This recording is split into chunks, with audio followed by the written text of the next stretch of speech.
il y a cette manière automatique qu'on a de parler. Et des fois, on a des phrases toutes faites et on ne se rend pas compte de l'impact qu'elles peuvent avoir sur l'autre, ni de l'effet qu'elles vont produire dans la relation. Alors, ma recherche, c'est toujours de voir sur ces phrases-là, comment est-ce qu'on peut peut-être être plus attentif, les transformer pour obtenir un autre résultat. Une de ces phrases malheureuses, automatiques, malencontreuses, c'est celle qui dit « il faut qu'on discute ». Alors, il faut qu'on discute, c'est déjà comme une injonction, il n'y a pas vraiment d'invitation. Et vous sentez dans le « on », d'ailleurs c'est intéressant de faire « il faut qu'on ». Il y a les vrais cons, les faux cons, mais déjà il faut qu'on, le « on », l'autre n'a pas le choix.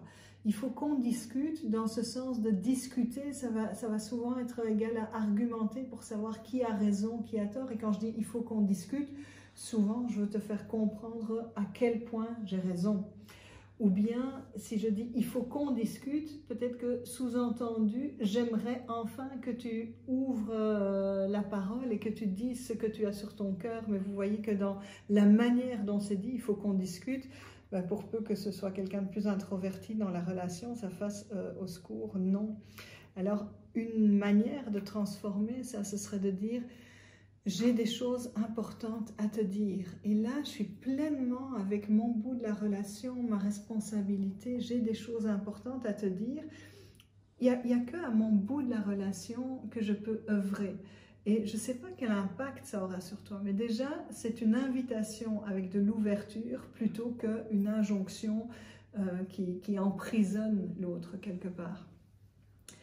Et peut-être que je vais redire les mêmes choses dans ce « j'ai des choses importantes à te dire ». Et peut-être que je ne vais toujours pas avoir de répondant en face, mais je vais les dire jusqu'à ce que je me sente entendue ou que je sois suffisamment au clair avec qu'est-ce que je fais de la réponse de l'autre, qui est parfois des mots, mais qui est parfois une fuite, qui est parfois un silence.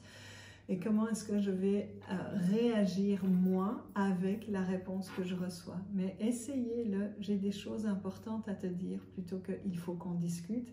Et juste d'observer comment ça va déjà changer dans la relation, dans l'invitation que vous faites à votre partenaire et sans doute du coup dans le résultat de ce que ça va produire dans votre échange.